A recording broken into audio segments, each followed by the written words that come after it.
Hey everyone, Dr. Matthews here.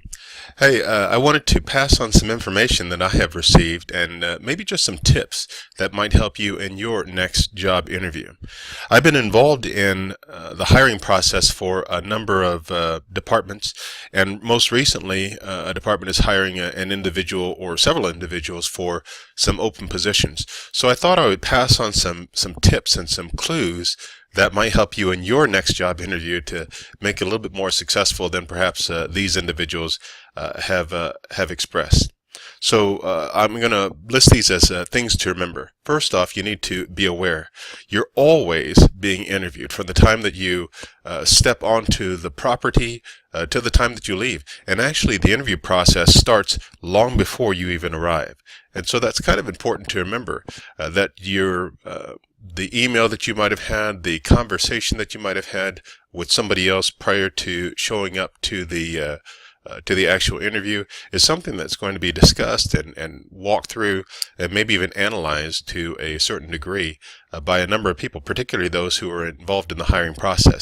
So it's always good to remember that everything communicates because you're always being interviewed. The next thing is to make sure that you walk the walk. Prepare to be mobile.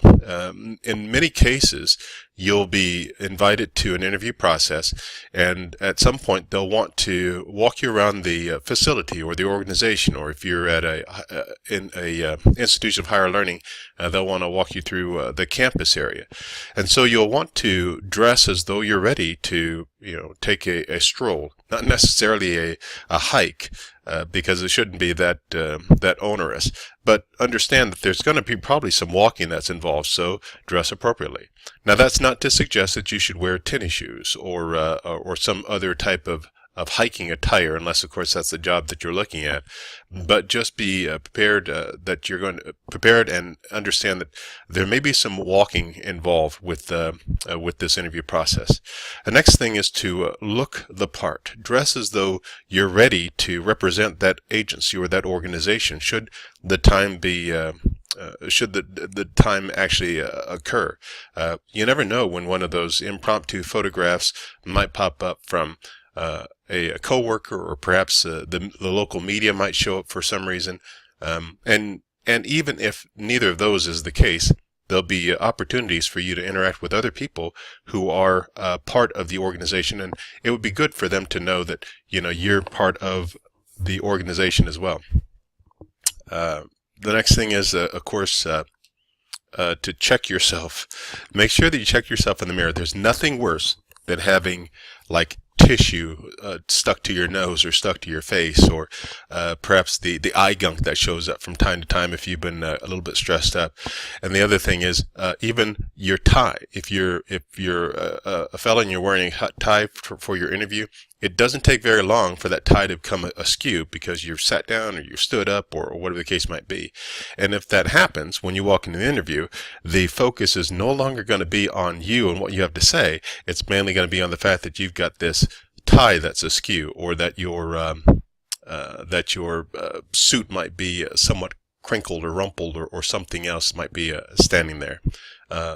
You do want to be the focus, but you want to be the focus of attention in a good way, not not in a negative way. The next thing I want to talk about is something that you should already know about, which is hygiene. Hygiene, both your oral hygiene and your personal hygiene.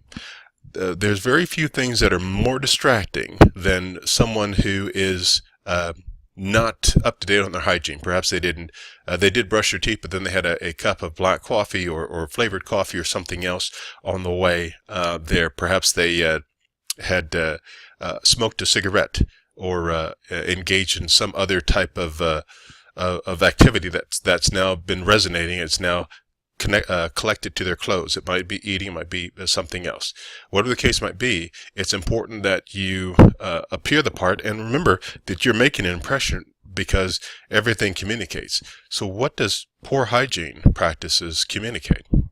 The next thing is to be conscientious of your P's and Q's.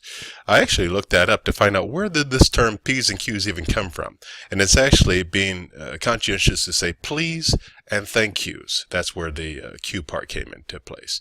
Good manners just cannot be overstated or overrated, and courtesy just cannot be understated. It's imperative that you look the part, that you walk the part, that you talk the part, but also imperative that you are authentic in your dealings with other people. When you talk to the receptionist, whoever that might be, ensure that you're polite and you're courteous, because he or she is also part of the hiring process, believe it or not. More often than not, individuals who are in the hiring pool, not the pool, but part of the hiring process, will interact with the folks that you have interacted with.